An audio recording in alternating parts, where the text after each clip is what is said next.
Joining us on the phone is Dr. Danisa Baloyi, Black Business Council President.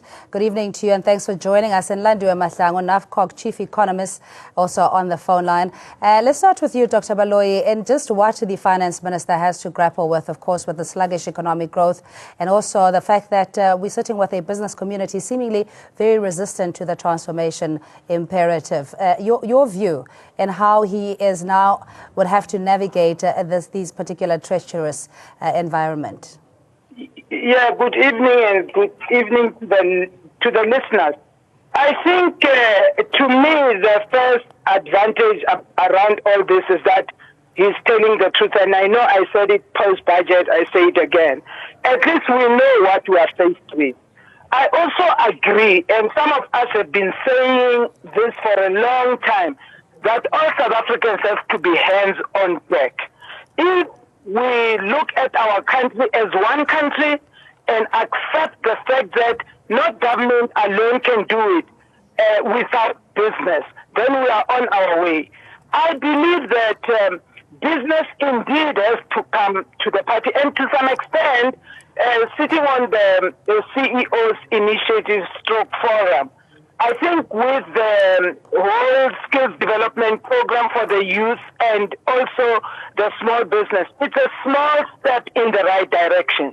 But I think what we need to do as business is to work more on that SMME development and ensuring that more businesses are created, because it will not come from a vacuum. We will have to actively invest in new players and put more people in the value chain of the South African economy.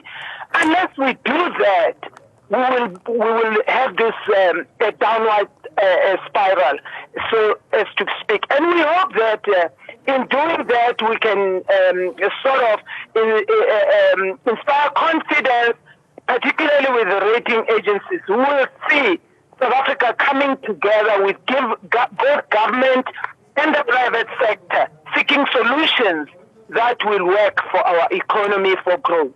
How badly do you think the relations have been severed if we're talking about a lack of policy consistency or security for that matter? Do you think that business and government relations have been so broken down to a point where it's going to be a mammoth task for the minister to try and restore?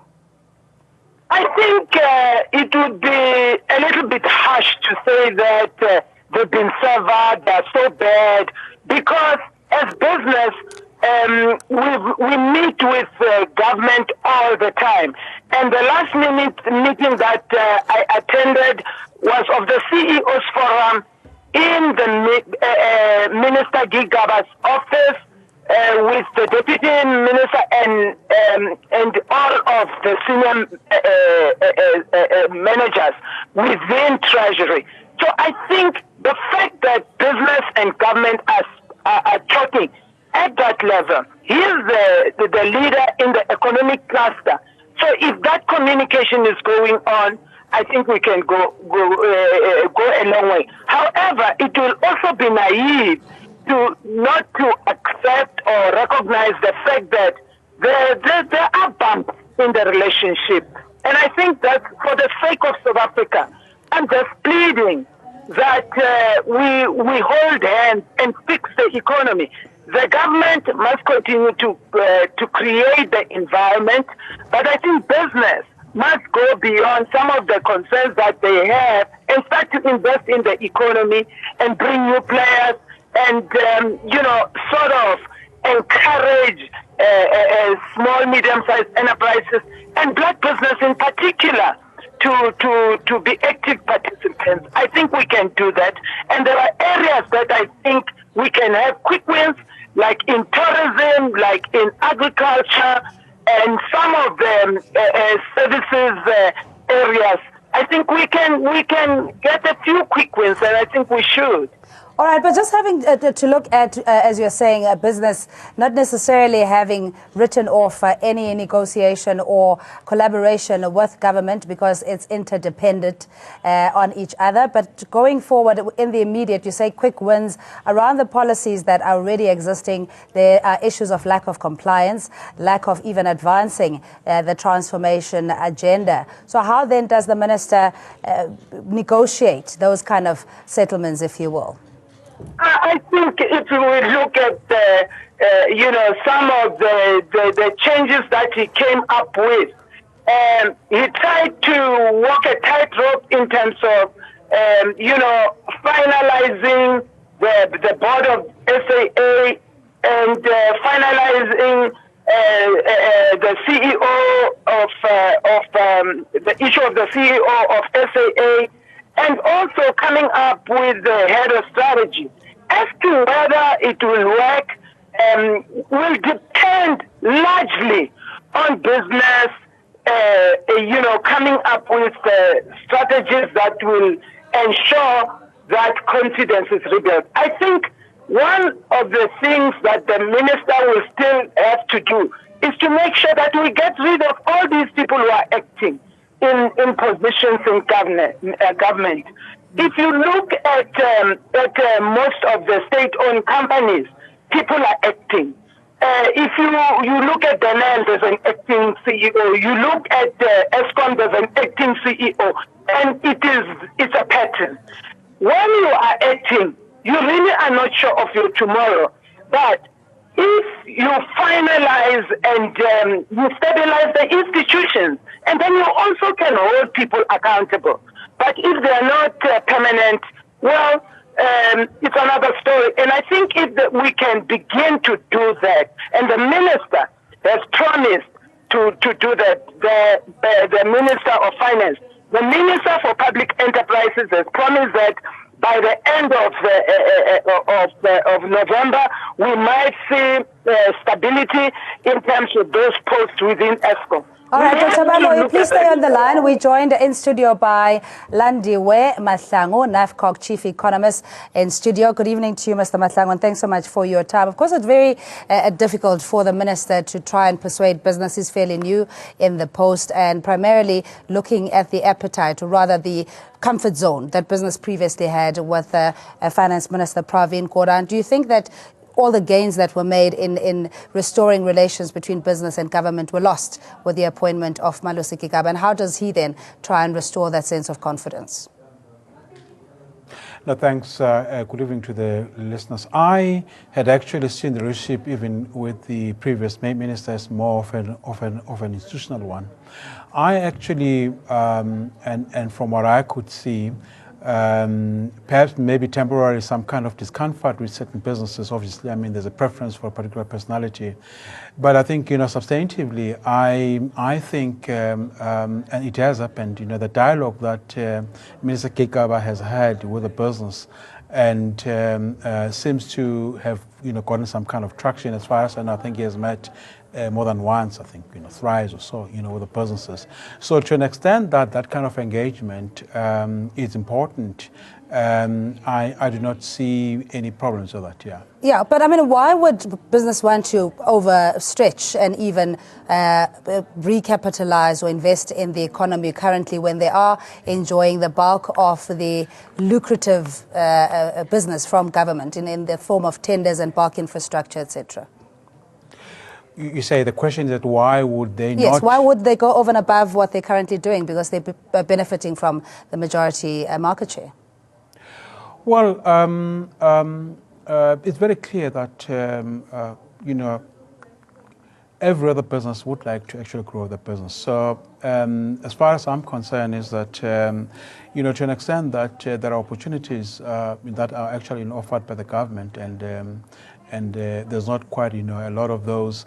I don't see any reason why. I thought the issue with business currently is more of confidence rather than in terms of really, investing. I think there is a reluctance Although I think the minister tried very hard to actually dispel any hint of changes in actual policy, but there's still to be some lingering reluctance on the part of businesses to actually invest in the economy. So and for me, and that's what I thought this engagement, the Minister of Finance, the current one and the previous one, were actually trying to alleviate, to say, look, there is no change of actually policy, and so the whole the whole idea, I think, is to again get the business confidence back and the consumer confidence back, and I think that is currently the major problem. Yeah, even if the Minister, Dr. Baloyi, re-emphasized the fact that there is no imminent change to the policy, but he also speaks about the need for radical growth, a radical transformation. He may not call it radical economic transformation. Nonetheless, that agenda is on the cards in trying to create an equal society and bring the majority black into the mainstream economy. Do you think that is where the ambiguity is with business, that he speaks one thing on the one side, and yet when you trickle down to the detail, it actually could mean potential discomfort to business?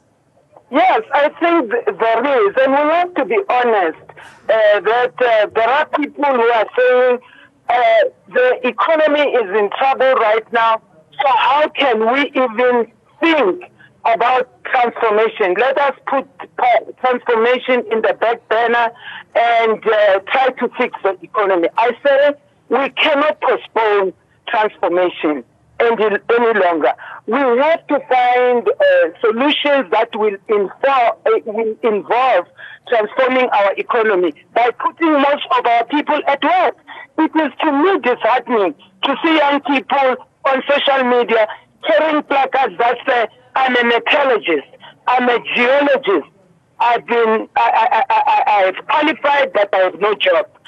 We need to do a skills audit as a country so that we can match those skills to our needs in South Africa. We haven't done a national skills audit. I think we should do that. And we find those kids who are out there and plug them into some of those opportunities. You said something earlier that there might be a reluctance, and I agree with Mr. Mahlangu that it is an issue of confidence.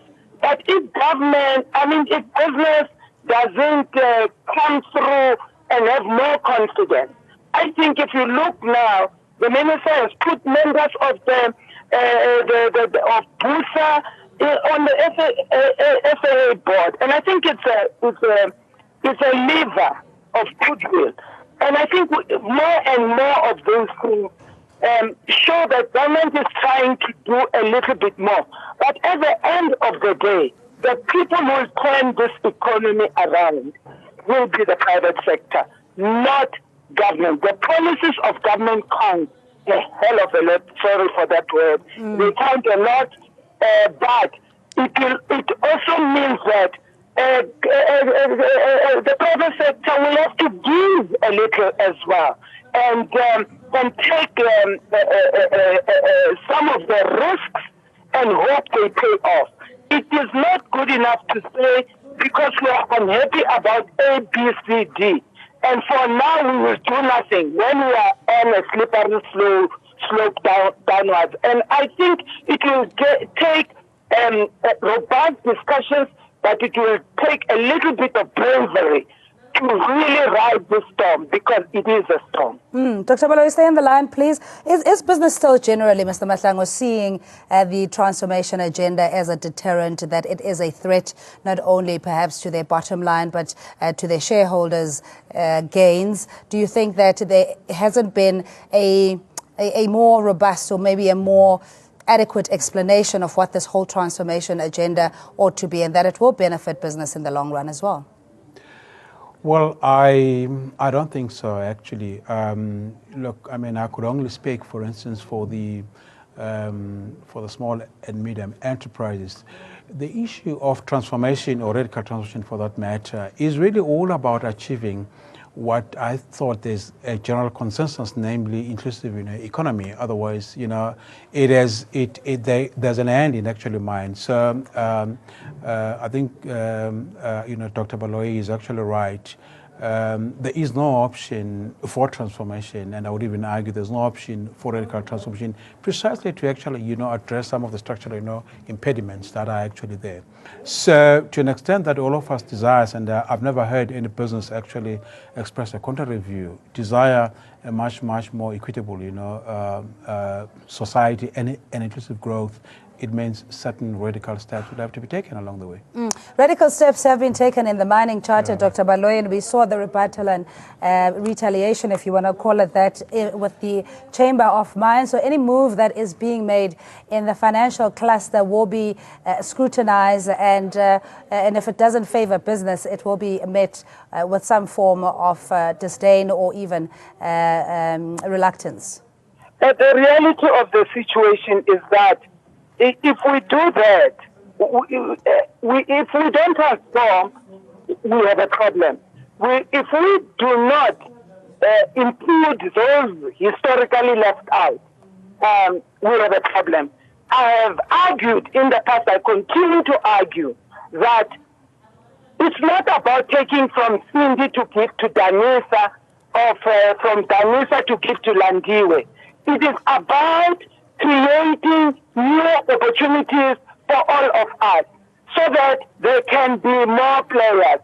We have to agree that the way our economy is structured, it's not going to grow further because it's too constricted, because it's dominated by just a few players.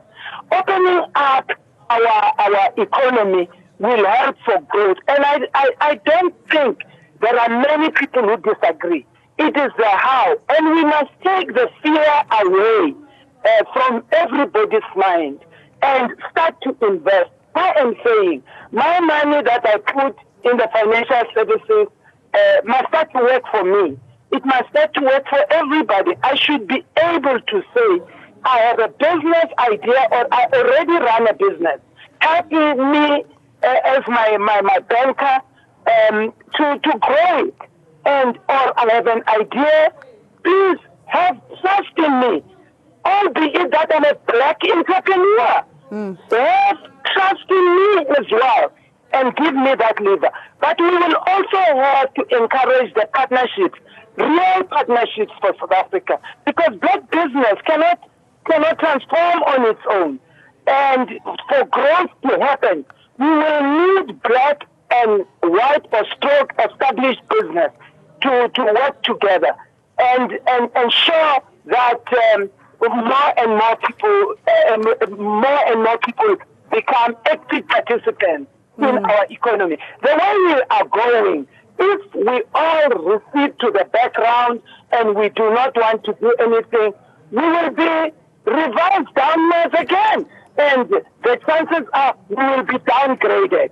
It's not good for all of us, because it's still going to hit the poor even more.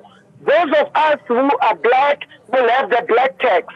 They're even higher, stronger, and more robust.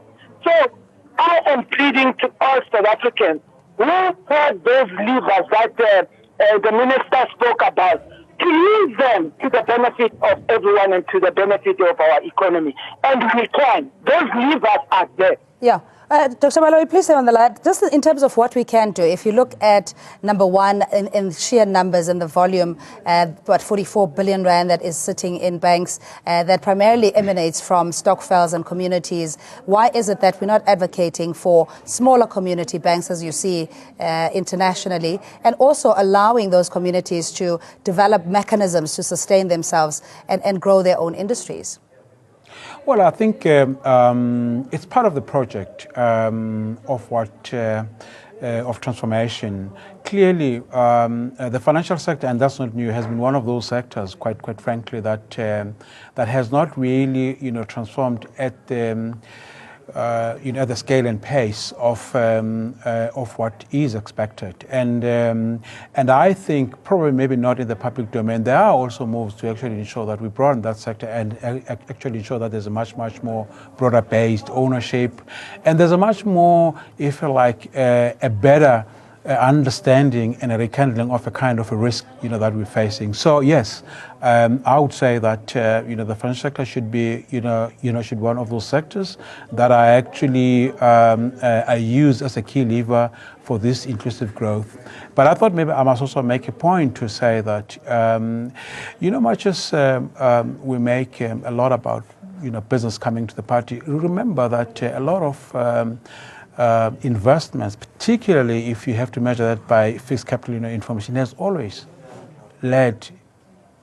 been led by actually the state. I mean, it is the state-owned enterprises that were basically investing in creating a capital asset base of this country. So maybe perhaps we should find a way so how we could use that to further maybe or better catalyze, and for that matter maybe signal to the businesses. Yeah. Dr. Baloyi, I just want to pick up before we let you go. I mean, that's the last discussion we had before the Black Business Forum and the Black Business Council had their summit around the numbers in how the black consumer ought to be empowered enough, if one chooses to cultivate different industries as opposed to just being consumers. Where's that agenda in just trying to define what the needs are and how those can be best serviced by a variety of competitors in this space? I think it is not one thing, it's many things. And I think Mr. Masangu, by saying government must come to the party, is one lever. In terms of procurement, 800 billion is a lot of zeros in terms of procurement spend. It can catalyze a lot of businesses. And it's not new, we've done it. We did it in Gauteng many years ago and created a lot of new entrepreneurs and created a lot of black business people and small business owners. That's one. When we come up with the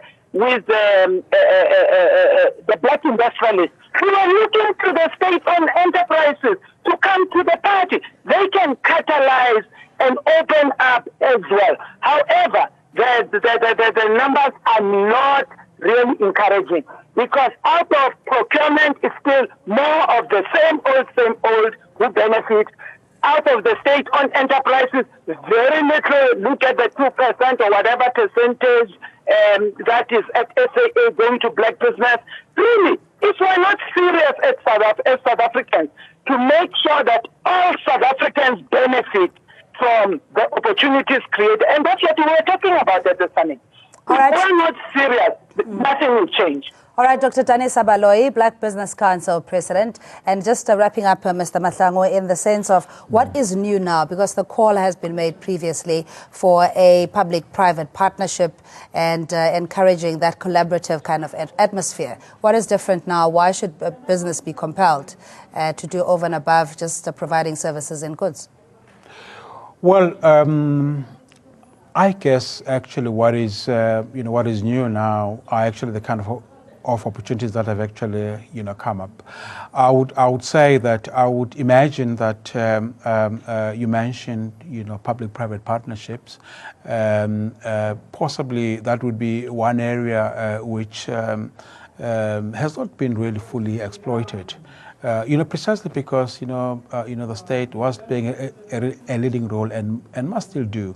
So I believe there is a much more better scope now for the business to be involved in those kind of initiatives. And in any event, I don't think our fundamentals are actually quite bad in the sense that much as people are kind of alarmed with the kind of debt and the deficit that we actually have, I still do believe that in a country that is developing and strangely with a tolerable inflation rate, there could still be scope for actually much more partnerships in those areas. So you ask me what is new.